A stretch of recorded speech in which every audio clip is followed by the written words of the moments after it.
26년에 자기 외할아버지께서 솔로몬 스톨탈트라고 자기 외할아버지 섬기는 교회에 조사로 오게 됐습니다. 그리고 이제 그 다음 해 27년도에 이제 결혼하고 또 목사 안수도 받고, 그 다음에 이제 1729년도에 자기 할아버지가 돌아가시면서 이제 그 교회를 담임직을 계속 이어가게 되었습니다. 이제 그런 당시 때에 대충 이렇게 그 당시 18세기 뉴 잉글랜드, 올드 잉글랜드가 아니고 뉴 잉글랜드의 그 어떤 신앙 상태를 보자면, 이제 그 17세기 이제 1세기 때에 1620년부터 시작되는 청교도 1세대의 신앙이 많이 열정이 식어지면서, 또 동시에 이제 그 식민지 완전 그 아메리칸 인디안들이 살고 있던 그 지역을 100년 동안 개척하면서 상업적으로 여러 가지 학문적으로도 학교도 교회도 여러 가지 발전하면서부터 마치 우리 한국 교회가 100년 지났을 때 많이 쇠퇴하듯이 그런 비슷한 현상을 나타내었습니다. 그리고 또 철학적으로는 이 계몽주의, enlightenment, 그래서 어떤 빛이라는 거잖아요. 빛이 비추어지는. 그래서 어떤 이성의 빛, 이런 것을 강조시켰다는 거죠. 이성이 하나의 빛을 비추어준다. 그래서 이성을 따른다. 그래서 이성주의. 그러면서 자연스러우니까 초자연적인 영적인 이런 것에 대한 거부하는 그런 현상들이 일어나게 되었고, 이제 그러니까 당연히 영적으로 도덕적으로 영적인 타락은 반드시 도덕적인 타락을 가져오더라. 이것이 하나의 공식이 되었습니다. 요즘도 우리가 흔히 볼 수 있겠고, 그 다음에 1662년 1620년에 이 뉴 잉글랜드, 이 매사추세츠, 보스턴, 커네티cut, 뉴욕, 뉴저지, 그렇게 그 정도 중요한 스테이트죠. 펜실베니아까지. 그랬을 때에 1662년, 불과 42년 지났을 때에 중도 언약, 중도 언약이라는 표현보다는 저는 반쪽.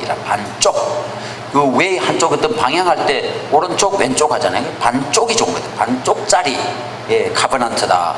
원래 풀 카버넌트, 온전한 카버넌트 하자면, 이제 이게 뭔가 하면 원래 이 교회의 정회원, 풀 멤버십이 있으려면 첫째는 이제 그렇게 하려면 세례를 받아야 돼요. 교회에 세례를 받아야 되는데, 교회 세례 받으려면 그 자격이 첫째는 부모님이 신앙하시는 분일 거예요. 그 유아 세례를 한다, 그 뜻이 되는 거죠.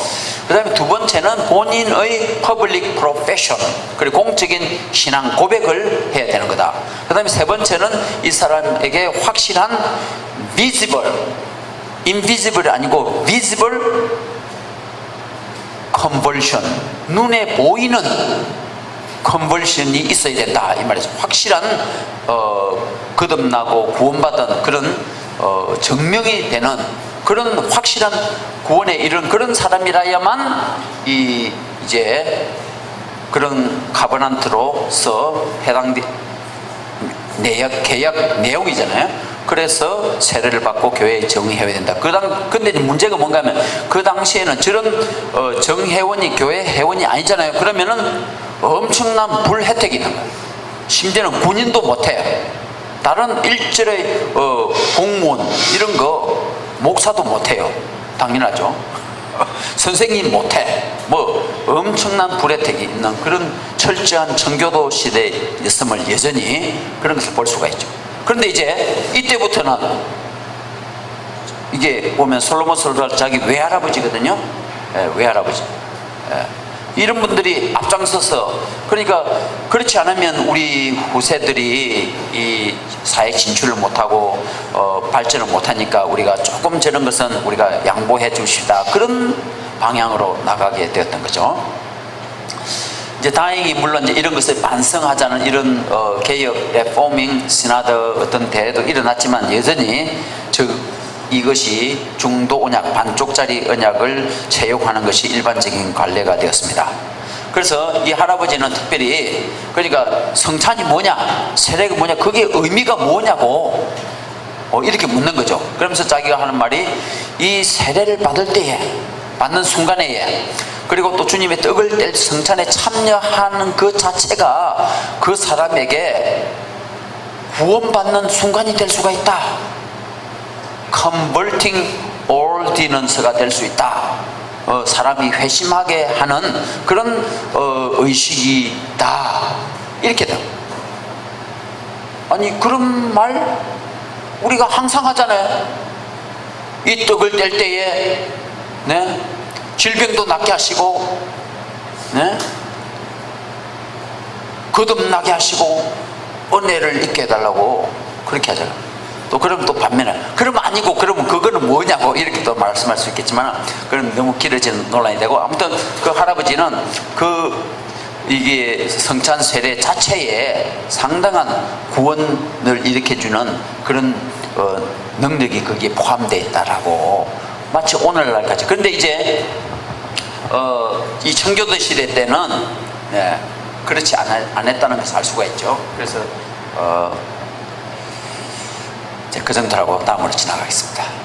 자, 그 다음에 이제 이 할아버지가 목회하시던 그 노름통 교회 그때에 이 추수기다, 영혼들을 추수를 한다, 그렇게 표현했습니다. 그래서 에드워즈가 이렇게 자기 외할아버지부터 이렇게 쭉 이야기를 들으니까 이렇게 5차례 자기가 목회를 물려받을 때까지 5차례에 걸쳐서 부흥이 있었다 이 말이거든요. 교회에 부흥이 있었다. 그래서 2차, 3차, 4차 때는 더 큰 부흥이었다. 그리고 이제 6차는 이제 에드워즈 자신이 직접 이제 목회를 물려받아요. 1729년부터 했으니까요. 그러니까 이 1729년부터 자기가 본격적으로 설교하고 사역을 하는 약 4, 5년 이후에 이런 일들이 일어났는데, 그 첫째 사건이 뭔가 하면 1733년도 말에 주일 예배 시간에 그 다음에 사바트라, 그래 안식일 날에 행위가 악함으로 버리라, 행위가 악함으로 버리라 라고 권면했던 한편의 설교가 자극이 되었다. 그래 한편의 저 설교가, 그러니까 세례 요한이 설교하는 거잖아요. 당신 헤롯 왕에게 자기의 못된 그 일들을 지적하는 것을 통하여서 제목은 행위가 악함으로 버리라 라고 이렇게 권면했는데, 이것이 많은 좋은 자극을 일으키게 되었다, 그렇게 합니다. 그래서 역시 참 우리가 희생을 각오하고 마음을 단단히 먹으시고 영적으로 준비하셔서 참 저런 사람들의 잘못된 부분들을 죄를 촉구하는 그런 설교를 했을 때에 죄가 벗어질 수 있고 회개가 일어날 수 있지, 지금 저 사람에게는 당장 해독제가 필요한데 그 사람에게 다른 위로제를 베풀면 병이 날 수가 없는 것처럼, 마치 영적인 질병도 그 병에 해당하는 약을 처방해야 영적인 질병이 나을 수 있다, 이런 것을 우리가 알 수가 있겠습니다. 그래서 그 정도, 어느 정도였는가 하면 가구 수가 약 200가구인데 성찬 참여자가 620명으로 1년 만에 이렇게 되게 되었다. 매주 100명이 성찬에 참여하게 되었다. 80명이 신앙을 고백한다. 그 다음에 100명 중에서 60명은 자기가 신방을 했다. 이것이 저 당시도 청교도 시대나 우리 개혁교회의 전통이죠. 성찬식 직전에 죄를 가지고 재범한 자가 성찬에 참여하는 것을 방지시키는 그런 차원, 권면하고 회개에 이르는 상태에서 거룩한 성찬에 참여하도록 권면하는 거겠죠. 자, 이렇게 반년 만에 남녀 은총의 포로가 300명 이상이 주님께로 나오게 되었다. 엄청난 일이죠. 자, 그 다음에 이제 또 1734년 이제 그 말에 그랬는데, 또 4년 초에 봄에 가장 강한 하나님 역사가 나타나게 되었다. 5주 연속 매일 4사람씩 한 주에는 30명 가량이 회심하게 되더라 그랬습니다. 엄청난 일입니다. 그 다음에 이제 또 10월 달에는 이신칭의라는 이 제목으로 설교를 하게 됐습니다. 그래서 자기가 이 놀라운 회심 이야기라는 책, 제가 1997년에 번역한 책인데요. 거기 31페이지에 보면 우리 마을 사람들의 영혼에 하늘의 놀라운 축복을 가져다 주는 말씀이 되었다. 여러분, 이신칭의 이거 뭐 딱딱하고 별 재미없는 교리지 않습니까? 이런 설교회가 무슨 감동을 주었을까요? 이렇게 여러분 의아스러워지죠? 예, 의아스러워지시면 책을 꼭 사서 보시기 바랍니다. 그럼 농담이고, 자, 잠시 맛보기를 하면요. 그러니까 우리가 잠시 이 부분에서 우리가 또 선교사님들이고 또 설교자들이시고 하시니까, 그러면 또 우리가 선교지에서 또 부흥을 사모하는데, 여러분들 부흥을 해서 기도하십니까? 선교지에서 부흥이 일어나도록요. 선교지에서 그냥 우리가 뭐 한국의 선교는 그 교회에서 부흥이 나는 게 아니라 우리 선교지에도 부흥이 있어야 돼요. 부흥이 단순한 이 전도가 아니고요, 하나님의 역사가 일어나야 된다 이 말씀이죠. 우리는 복음 한 번 전했을지라도 10명, 100명이 이처럼 300명이 구원받는 선교지에서의 역사, 이러면 얼마나 우리 선교가 힘이 생기고 편할까요? 얼마나 효과적일까요? 좀 우리 선교 정책 방향이랄까, 이런 것도 좀 영적인 사역으로 좀 옮겨갔으면 좋겠습니다. 그죠? 네, 영적인 사역으로. 아까 전에도 말씀드렸지만은 에드워즈 집에서 돌아가셨던 데이비드 브레이널드, 아메리칸 인디안들만 특별히 선교했던 그분, 선교지에서 부흥이 일어났잖아요. 네, 선교지에서 부흥. 네. 그런 것처럼 좀 그랬으면 좋겠고, 아무튼 또 이 몇백 년이 지금 1734년 하면은 300년 전이잖아요. 300년 전에. 300년 전이면은 뭐 아무리 그 미국이고 뭐다 하지만은 여기 필리핀 다운 스트리트보다 더 잘 살았겠어요? 집이 그렇게 잘 생겼을까요? 예? 아니죠. 예, 뭐 그냥 좀 더 자연스럽게 농사 많이 짓는 농경 사회 시대니까 그런 거는 더 했겠지만은 살아가는 물건들, 먹는 음식들 형편 없었어요. 저 당시에. 그런 생각하면 바로 선교지 중에도 선교지. 그런 데서 저렇게 부흥이 일어났다는 거죠. 자, 그러면 뭐 다른 많은 일들을 조나단 에드워즈 부흥을 위해서 기도하는 것은 당연하죠. 그리고 또 목회자로서 또 가장 중요한 임무라고 할 수 있는 부흥을 위해서 하나님 말씀을 전파했다 이 말씀이죠. 자, 그러면 여러분들 관심, 부흥을 위해서 어떤 본문을 가지고 어떤 제목으로 어떤 설교 내용을 했길래 부흥이 일어나는지 이거 관심스러우시죠? 그럴까 봐서 제가 새롭게 뽑아봤습니다. 자, 이 책이 1738년에 나왔습니다. 그러니까 부흥이 일어난 2-3년 후에 나오게 되었는데요. 물론 저 설교했던 것은 1734년에 3-4년 후에. 자, 그래서 이 책 속에 여러 가지 중요한 주제를 담은, 특별히 영혼들의 영원한 구원의 Great Affair, 어떤 위대한 어떤 사건들에 관한 책들이다. 소울의 이터널한 셀베이션, 그냥 템포러리 셀베이션이 아니고 이터널한 영원히 지워지지 않는, 없어지지 아니하는, 사라지지 않냐는, 잠시 있다가 없어지는 게 아니라 영원한 구원을 받은 사람들의 사건, 부흥 사건, 그거겠죠? 자, 그것을 위해서 이런 5가지를 했더라 이 말씀인데, 저거는 조나단 에드워즈가 뽑은 게 아니고 저 교회 교우들이 뽑은 거예요. 회중들이 뽑은 거예요. 목사님 너무 설교가 좋았어요. 제가 저 설교에 감동을 받고 제가 구원을 받았어요. 목사님 다시 한번 들려주세요. 다시 한번 읽고 싶어요. 그래서 저분들이 원래 설교문 4개만, 5개는 아니고요, 4개만 뽑아봤어요. 목사님 이 설교가 베스트 설문입니다. 저것을 꼭 하고 싶습니다 했는데 목사님이 하나 추가, 이거는 뺄 수가 없다. 그래서 Excellency of Jesus Christ다, 저 설교 제목을. 자, 그래서 그런 차원에서 우리도 이제 부흥을 일어나도록 하려면 어떻게 되겠어요? 앞에 고수들이 했던 방법을 따라해야 되는 거예요. 네, 정말입니다.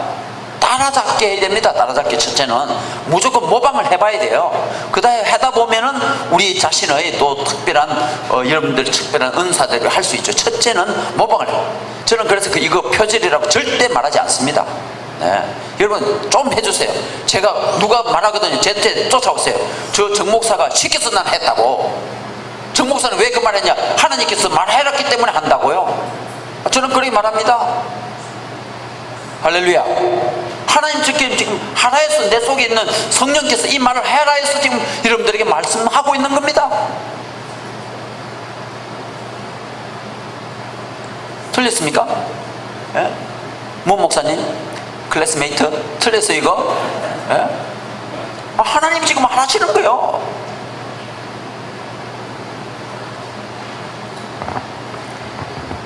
하나님이 이거 하라는 것뿐만 아니고 그 말만 아니고 더 많이 말해라고 하는데 시간이 없어가지고 그만큼밖에 안 하는 거예요 지금. 하나님 죄송합니다. 시간이 너무 우리가 제한되어 있기 때문에. 어느 한날은 그래요. 우리 아들이 둘이가 있는데, 아빠 왜 저보고 대학교 가서 영어 전공하라고 해요? 그냥 해봐. 그러면 잘하면 좋지. 뭐 좋지. 해. 알았습니다. 대학교 들어가서 해요. 근데 질문이 있어요. 하겠어요. 그런데 질문이, 아빠는 내가 왜 영어를 전공해야 된다는 걸 아빠는 어떻게 아시냐고. 그래 말해요. 아빠는 다 알지. 내가 누구냐? 하나님 다음이 아니냐고 아빠가. 할렐루야. 여러분들 하나님 다음 아닙니까? 뭐 두란트 대통령이 하나님 다음입니까? 여러분 여기 뭐 짭새 있습니까? 괜찮아요. 예. 우리가 하나님 다음입니다. 그래서 내가 하나님의 스태프인데, 하나님의 미니스터, 하나님의 장관인데 대통령이 위에 분이 하는 걸 왜 몰라? 내게 권세를 주었어. 오토리티. 할렐루야. 네, 권세를 주셨다 했잖아요. 예수님 아버지도, 예수님 자기 아들, 나도 권세 받았다. 우리도 권세 받았습니다. 아멘. 네, 우리가 뭐 그냥 뭐 불러주는 데만 착착하나요? 우리가 기계는 하나님의 기계나요? 우리가 하나님의 종들이죠. 할렐루야. 우리 종이 불의의 제물로 친구를 살 자격도 있잖아요. 아멘. 하나님이 여러분들 권세 주셨어요. 너무 후진 교회들 너무 신경 쓰지 마세요. 아니, 후진이 아니고 후원 교회들. 네? 우리가 하나님의 종들입니다.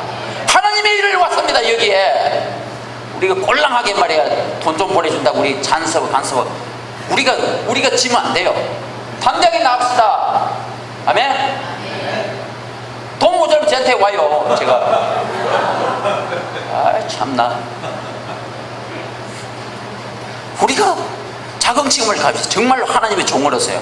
하나님이 시킨다는 거, 하나님 명령 주신다는 거, 이거 나중에 자유업지에 나오는 거예요. 이거 지금 그래서 맛배기 하는 거예요. 지금 어떻게 내 의지로 하는 거냐, 하나님의 의지로 하는 거냐, 어떻게 이게 시스템이 돼서 하는 거냐 지금 말씀드립니다. 하나님이 우리에게 명령하시는 거예요. 그래서 오죽 답답했으면 임마누엘 칸트가 이성의 최종 명령 이런 말도 했을까요? 조나단 에드워즈, 정신에게 하나님이 우리에게 최종적 명령을 내리신다 그랬어요. 할렐루야. 우리가 적어도 하나님 주신 명령을 하는 거예요. 이게 물론 에드워즈 분명히 말해 사탄도 명령을 내릴 수 있다. 유혹이죠. 그거는 유혹. 맞잖아요. 그죠? 그러니까 오늘 저와 여러분 여기 앉으신 것 하나님이 보내셔서 오신 거예요. 필리핀에 왜 왔냐? 하나님이 보내서 오신 거예요. 후진 교회가 보내서 온 게 아닙니다. 하나님이 보내서 오신 거예요. 우리가. 예? 하나님이 보내서 제가 여기 있어서 지금 하나님 말씀 증거하는 겁니다. 하나님의 메시지를. 그리고 우리가 힘을 냅시다. 네, 네. 사람들 두려워하지 마세요. 아무것도 두려울 하나도 없습니다. 정말 오직 우리 하나님만 두려워하시면 다 될 것입니다. 네? 제가 아들 자랑 하나 할게요. 이거 못된 것부터 자랑해야 되는데, 우리 아이들이 하나 있는데 둘째 아이가 있어요. 야, 이제 너 결혼할 때 안 됐냐? 그 큰아이 영어 그거 말고 그것도 좀 해야 되는데, 적용이 예화로 생각하시기 바랍니다. 지금 이 어려운 내용들을. 그리고 우리 작은 아이 이제 대학원 지금 2학년, 원래 3학년 2학년 다니고 있으니까 너 결혼해야 되지 않겠어? 그래서 그 어떤 레이디를 너를 만나고 싶어 하고 너를 아내로 삼고 싶어 하냐 그랬더니 대답을 뭐라고 할게요? 네? 네? 야, 그건 우리 큰아들 이야기예요.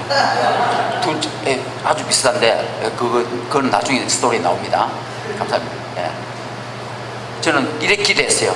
하나님 참 있는 사람, 이 말을 제가 기대했어요. 그런데 엉뚱한 답이 나왔어요. 다른 대답이 fearing God, lady fearing God, 하나님을 두려워하는 사람. 이 정도면 됐지 않습니까? 딸이 있으신 분 손 들어주세요. 정말 그러니까 그런 생각 누가 주시겠냐고요? 하나님 주신 생각 아니겠습니까? 할렐루야. 우리 하나님만 두려워합시다. 네? 그러니까 그 아들 뭐 하는 게 잘 돼요. 너무 감사하죠. 하나님을 두려워하는 아들, 하나님이 얼마나 그를 지키실까요? 그를 뽑아 쓰시지 않겠습니까? 하나님 두려워하는 자녀. 네? 그런데 미안하지만 저는 그 아이하고 원수지간이었어요. 원수지간. 그런데 하나님이 하십니다. 하나님, 저의 가장 둘째 아들이 더 사랑스러워. 어찌 된 일입니까? 탕자 비유가 정말 구구절절히 맞는 말씀입니다. 둘째 아들 더 사랑스러워. 오늘 집에 못 가겠습니다. 이런. 예. 아무튼 이런 말씀, 이 메시지를 따라하게 됩니다. 우리가 이 말씀, 그래서 제가 1번으로 저 이신칭이잖아요. 여기 와 있잖아요. 예. 저 책을 제가 이제 2차례에 걸쳐서 한 거고, 이제 실제로 한 것보다는 이 책을 발행할 때는 더 많이, 더 책에 있게, 그렇기 때문에 좀 분량이 많이 늘어났죠. 그래서 책으로 지금 한글로는 약 170페이지 될 정도로, 물론 제가 앞에 서론을 소개하는 거를 약 70페이지 정도 했기 때문에 늘어났지만요, 아무튼 너무너무 좋은 겁니다. 정말 여러분들 갑오로 삼으시기 바랍니다. 갑오로. 너무 제가 나중에 얘기하고. 자, 아무튼 이런 이 본문하고 이 설교들을 제가 본문을 빼먹었네요. 아무튼 이 설교들을 여러분들이 꼭 설교해 주시기 바랍니다. 꼭 설교해 주시기 바랍니다. 요약적인 설교를 할지라도 그럴 때에 하나님이 역사하시사 또 동일한 더 큰 부흥이 일어날 수 있습니다. 아멘. 이신칭이 나오네요. 자, 우리 이제 이때 나올 거니까 요거는 그냥 넘어가도록 하겠습니다. 자, 이 교회에서 일어난 이 부흥을 이 책으로 또 기록했어요. 그 에드워즈 교회 그 당시에 1733년 4년 5년에 일어난 일을 이 책으로. 근데 이 책이 영국 올드 잉글랜드에서 먼저 나오게 됐어요. 먼저 나오게. 그런 일들이, 그러니까 저 소식을 들은 사람들이, 그런데 저 책의 특징은 저 부흥의 소식을 읽는 사람도 동일한 감동을 받더라 그랬습니다. 네. 그래서 여러분 잘 알다시피 존 웨슬리, 이 사람은 완전 알미니안주의지 않습니까? 네. 양해하고 들어주시기 바랍니다. 역사적인 거니까. 그렇지만 이분의 또 존 웨슬리의 또 관심 특징은 좋은 것은 좋아합니다. 그래서 신학적으로 완전히 다르지만 에드워즈 책을 5권이나, 그것도 다 5권이나 한 사람의 책을 5권 이라는 건 아마 없었을 거예요. 제가 조사해보지 않았지만 아무튼 조나단 에드웨이 5권의 책을 자기 관점에 맞게끔 시를 하고 고치고 이래서 발행해냈는데, 그런데 이 책도 꽤 많이, 저 책은 좀 칼빈주의 관점에서 어떻게 이 부흥을 일으키는, 칼빈주의자도 선교하는지, 예정도 믿는 사람들인데, 그죠? 또 이런 문제들이 나오게 됩니다. 칼빈주의 관점에서 어떻게 예정론이 있는데 하나님 다 하시는데 뭐 사람은 할 것도 없는데 선교해 왜 해? 왜 부흥해? 가만히 있어. 하나님 구원받을 사람은 일으키시고 중생하게 하시고 뭐 해심하고 다 하실 텐데. 그런 신학적인 게 있지만 그래도 이제 저 책 속에서 결국은 그러니까 에드워즈 관점에서 어떻게, 칼빈주의 관점에서 어떻게 부흥을 일으키는지, 일어나는지를 살피는 그런 책이라 볼 수가 있습니다. 이제 그 중에 보면 이제 제가 좋아하는 2가지 이유가 있는데, 아비가일 허친슨이라고 아주 여기 보면 아마 20대 초반 아주 숙녀일 것 같아요.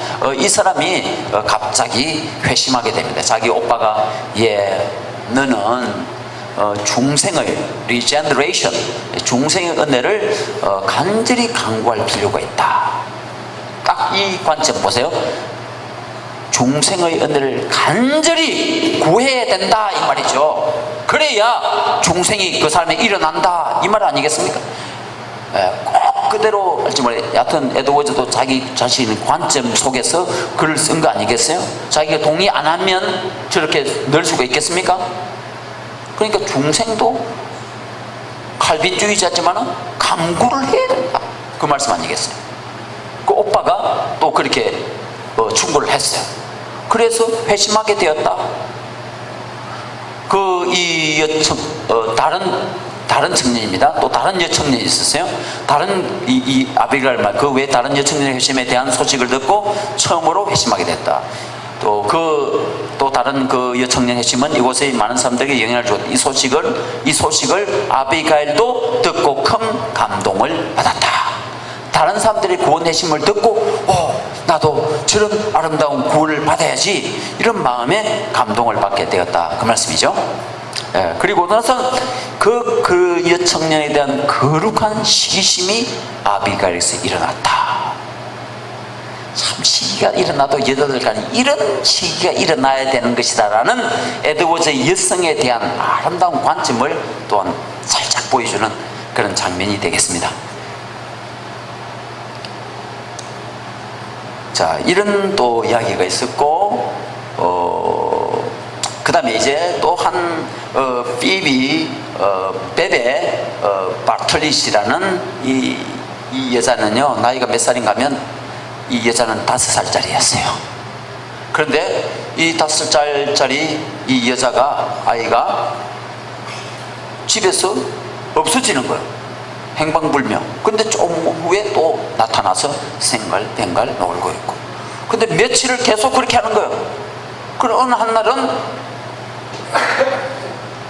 어디서 이 우는 소리가 와와와와 슬 피우는 소리가 나타나는 거예요. 그리고 가까이 찾아가 보니까 광 속에, 클로젯 속에 이 아이가, 하나님 제 친구 메리 구원시켜 주세요.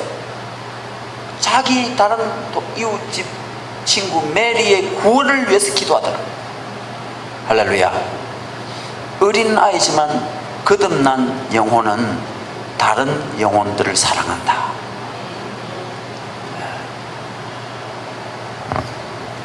그래서 과연 이 5살짜리 아이가 에드워즈가 보기에는 진실로 거듭난 아이라고 해서 이 놀라운 회심 이야기 속에 중요한 이 인물로 등장시켰는데, 과연 그 여자아이가 끝까지 하나님을 잘 믿었을까요? 어떻게 됐을까요? 네? 한 분밖에 없어요? 믿었을까? 저는 이런 뒷도사를 좋아해요. 끝까지, 정말 끝까지 정말 하나님을 믿고 있는지 아니 믿고 있는지. 그 다음에 우리 나중에 좀 나오겠지만은 그 헤이스택 무브먼트, 저기 윌리엄스 칼리지에 5명의 대학생들이 근소더미에서 기도하던 학생 다 해외 선교 나기로 작정했죠. 5명. 어떻게 됐어요? 5명? 네? 다 하나님의 일에 헌신한 청년들이었어요. 제가 뒷조사해 보니까 나중에 제가 보여드릴게요.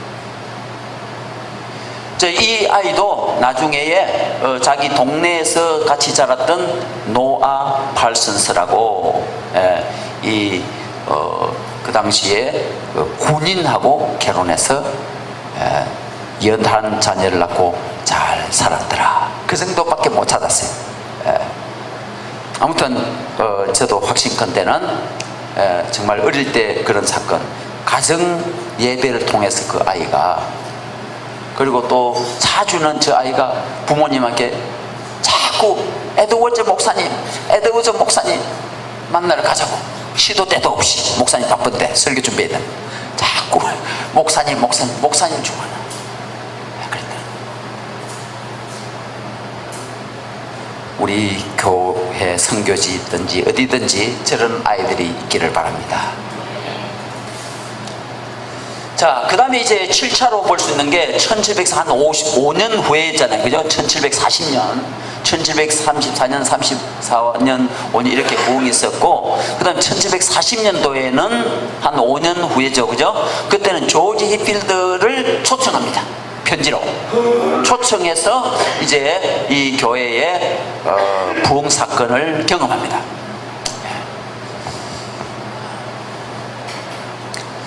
자, 이게 초청 편지인데요. 초청 편지 초보도만 잠시 한번 읽어보겠습니다. 선생님, 히필드에게 선생님이라고 부릅니다. 당신에게 드리는 제 요청은 뉴 잉글랜드를 여행하시는 올 여름에 노댐톤 방을 방문하시고 기뻐하시라는 것입니다. 제가 당신을 이곳에서 만나고 말씀 듣기를 원하는 것이 단순한 호기심에서 발로한 것이 전혀 아니라는 것을 아시기 바랍니다.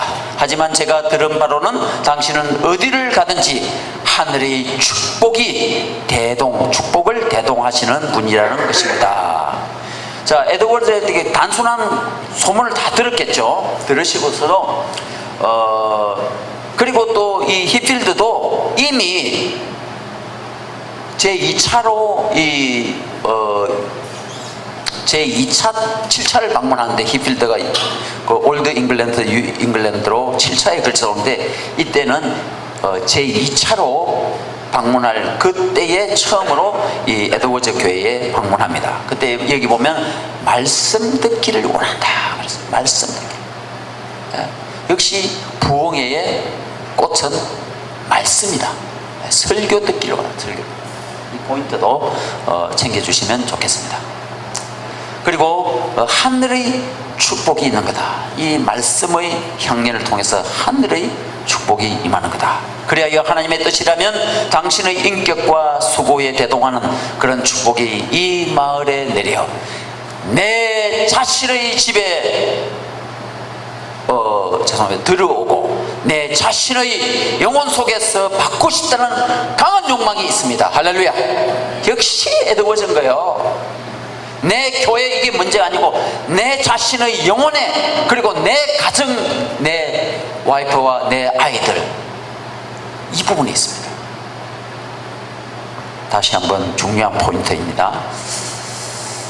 제가 정말 걱정해서 이렇게 쭉 이렇게 초청하는 것입니다.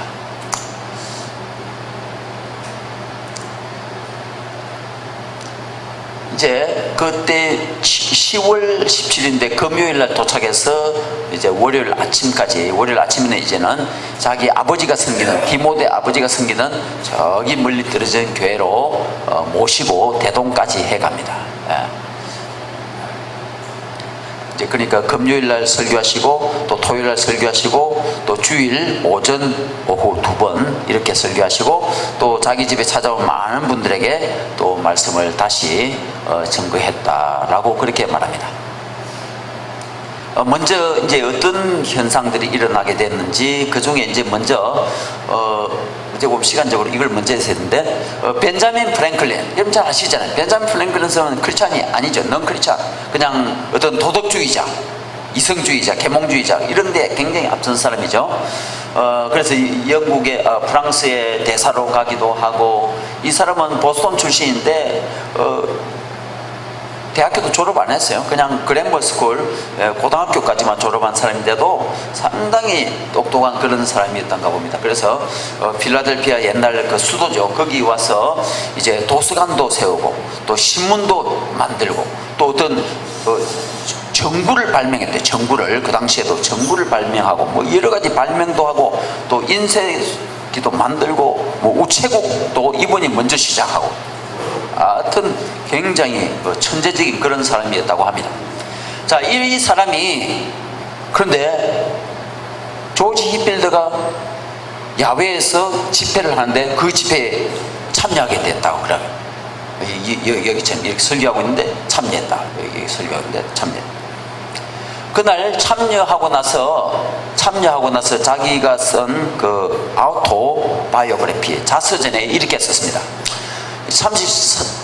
39년에 히필드께서 영국에서 왔다. 순회자 설교수 맹성을 처음에는 몇몇 교회에서 설교하도록 허락받으나 성직자들이 싫어하여 곧 자기네들 강단에 세우기를 거부하여 논밭으로 나가서 설교하지 않으면 안 되게 되었다. 나간 이유가 첫째는 이제 일반 교회에서 받아들이지 않냐니까요. 그의 설교에 참석한 모든 교파 교단의 무리는 엄청났다. 청취자들에게 미치는 그의 비상한 영향력을 지닌 응변력을 목격한다는 것은 그 많은 인원수 중에 하나인 내게는 공상에 해당할 뿐이었다. 그가 그 사람들을 반동물이요 반마귀 취급, 히필드가 그 사람들을 반동물이요 반마귀 취급하였어도 사람들이 그를 얼마나 칭송하고 존경했는지 모른다. 네? 참 반동물 취급했다. 그 사람들을 반마귀 취급하였다. 그래도 말씀을 경청하고 얼마나 존경했는지 모른다. 참 큰일 났네. 우리 주민들의 태도가 곧장 변화된 것을 목격하게 되는 것은 경이로운 일이었다. 신앙에 대하여 생각이나 관심이 없었는데 마치 온 세상이 신앙적으로 자라가고 있는 것 같았다. 그리하여 이런 저녁 시간에는 동네 모든 길거리에서 다른 가족들이 시편 찬송하는 것을 듣지 않고는 걸어갈 수 없었다.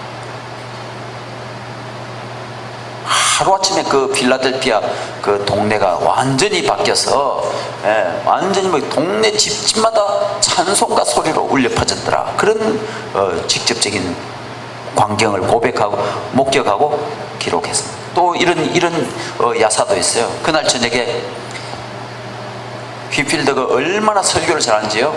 그 설교 그분에 대해서 조나단 에드 센터 리타이어 하신 센터 그분은 해리 스타우트라는 분이 그 히필에 대한 책을 썼는데 책 제목이 Divine Dramatist다. 아주 신성한 극작가이다, 연출가이다, 뭐 이런 뜻 아니겠어요? Divine Dramatist다. 바로 막 이게 설교하는 모션이든지 감정이든지 웅변이든지 이런 것이 엄청났던가 봐요. 참 녹은 게 있었으면 녹음해서 놨으면 좋았을 텐데요. 아무튼 그래가지고 얼마나 그 자기 마음도 감동이 됐던지요. 그날 밤에 헌금을 다 쏟아놔버렸대.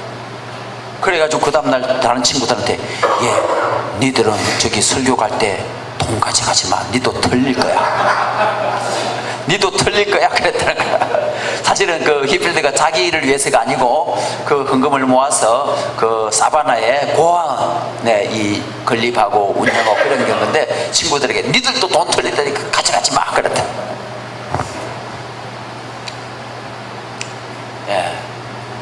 이제 그 이런 히필드가 이제 사역을 하였다라고 그렇게 말합니다.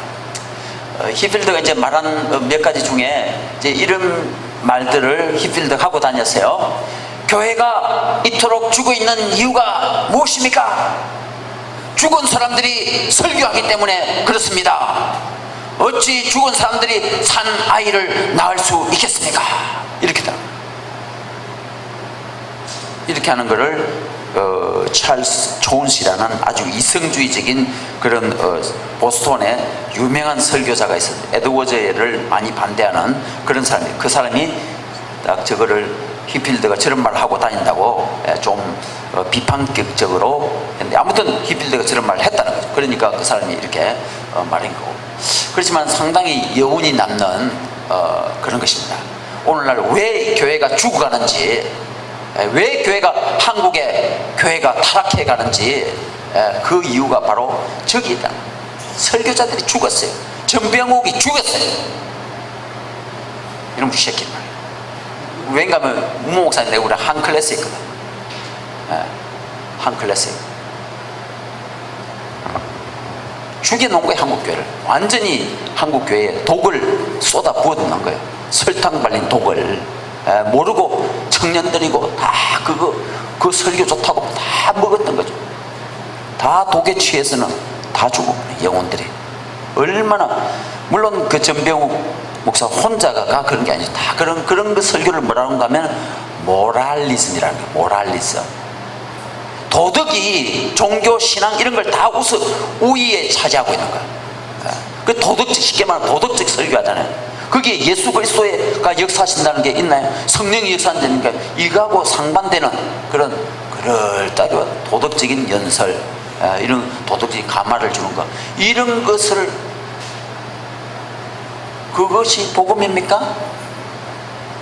복음이 아니죠. 복음은 바로 이런 것처럼 일을 아니할지라도, 행위가 없을지라도 이 말이잖아요. 일을 아니할지라도 경건치 아니한 자를 의롭다 하시는 믿는 자, 이게 믿는 자에게 하는 것처럼 정말 죄인인, 정말 불합당한 저희들을 향하여서도 하나님의 자녀의 반열에 저희들을 세워주시고 이끌어주신다는, 그것은 오직 하나님의 은총과 하나님의 은혜에 근거한 하나님의 선물이라는 것, 이것이 복음 아닙니까? 그래야 죄인들이 소망을 가질 거 아니겠습니까? 바로 그 복음이다. 그렇지 못한 것들이 우리 한국교회, 특별히 미국교회도 마찬가지죠. 그런 일들이 너무나도 많이 있습니다. 그래서 조지 히필드가 이제 사역하는 이런 일들을 통해서 이 노댐턴 교회에서도 엄청난 많은 그런 큰 일들이 일어나게 되었다고 이렇게 말합니다. 이제 이렇게 보면, 이전에 이렇게 이제 히필드가 이 집회를 하고 나서 5월 17일이잖아요. 그날 저녁에 기록했어요. 그날 저녁에 노댐턴 도착해서 이전에 자신들의 영혼을 위해서 하나님께서 하신 일들을 말하는 순간, 아니 처음 왔는데 어떻게 알아요? 놀라운 해신이야기 책을 영국에서 읽었더라 이 말이죠. 벌써 먼저 거기서 먼저 발행됐으니까요. 여기 오기 전에 벌써 그 책을 읽고 노댐턴 교회가 어떤 교회인지 벌써 이들은 알고 왔다 이 말씀이죠. 그런데 그 책을 읽었으니까 몇 년 전에, 2, 3년 전에 일어난 일들을 말해주니까 마치 불이 부싯돌에 떨어지는 것 같았다. 이전에 자신들의 영혼을 위해서 하나님께서 하신 일들을 되새겨주는 순간 마치 불이 부싯돌에 떨어지는 것 같았다. 지난 그런 역사를 되새겨 줬을 때 많은 사람들이 큰 눈물의 바다를 이뤘다. 잠시 쉰 후에 배를 타고 노댐턴으로 향했다. 이렇게 그곳은 5년 전에 300명 이상의 영혼들이 구원을 받았던 그런 곳이다. 저들의 목사는 에드워즈 목사, 훌륭한 스톨타드 외할아버지 목사님 후임자여 손자시다. 이분에 대한 기억은 항상 내 영혼에 귀하다. 자기 영혼에 도움이 되는 동력자다 이 말씀이죠. 그분은 에드워즈 스톨타드 그리스도께로 인도하는 가이드, 이런 책을 벌써 쓴 것을 읽고 있다.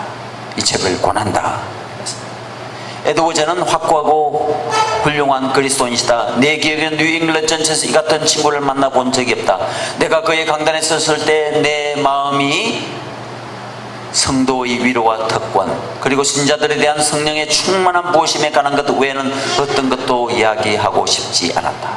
그러니까 히필드가 그 교회에서 방문하셔서 어떤 설교했는지 내용이라 이 말씀이죠.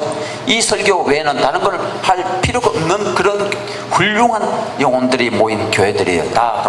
그래서 그 내용이 성도의 위로와 특권, 신자들의 성령의 충만한 모신, 이런 것만 설교했다 이 말씀이죠.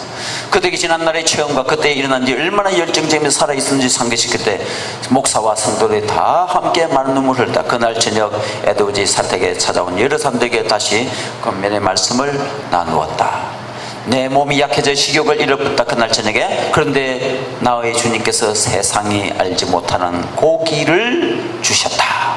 주님 앞으로도 언제나 이 떡을 제게 주세요.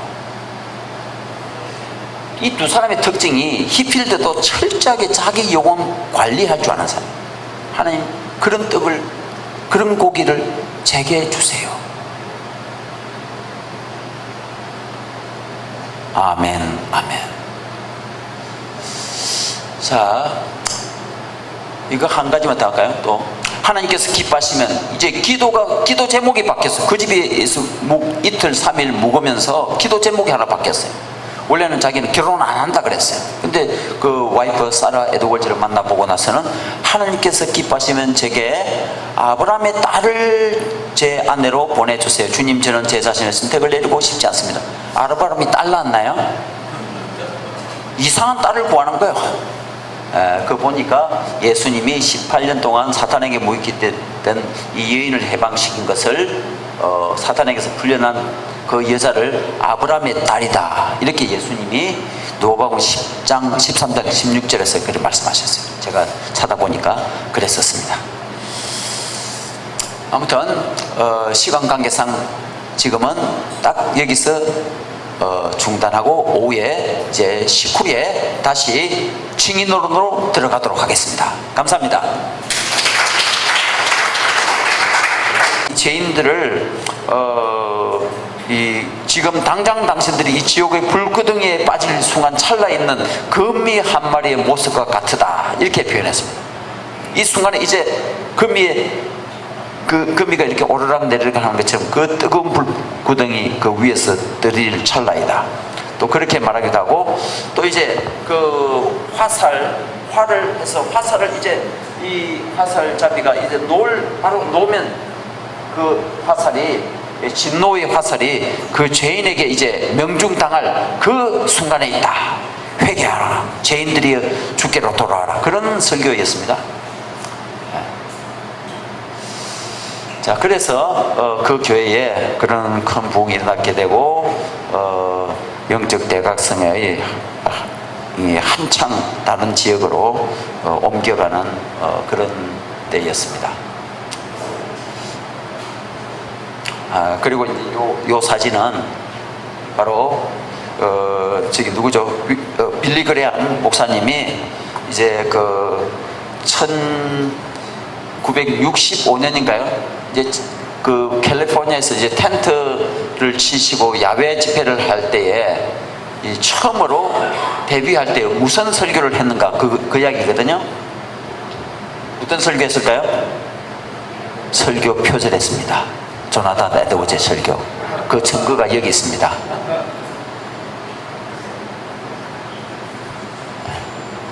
We pray this mighty sermon that thou didst use 200 years ago might be used again in this day to stir thy people to convict the sinners. And we pray tonight we might see such an outbreak in this place. 이러면서 설교하신다 그거죠.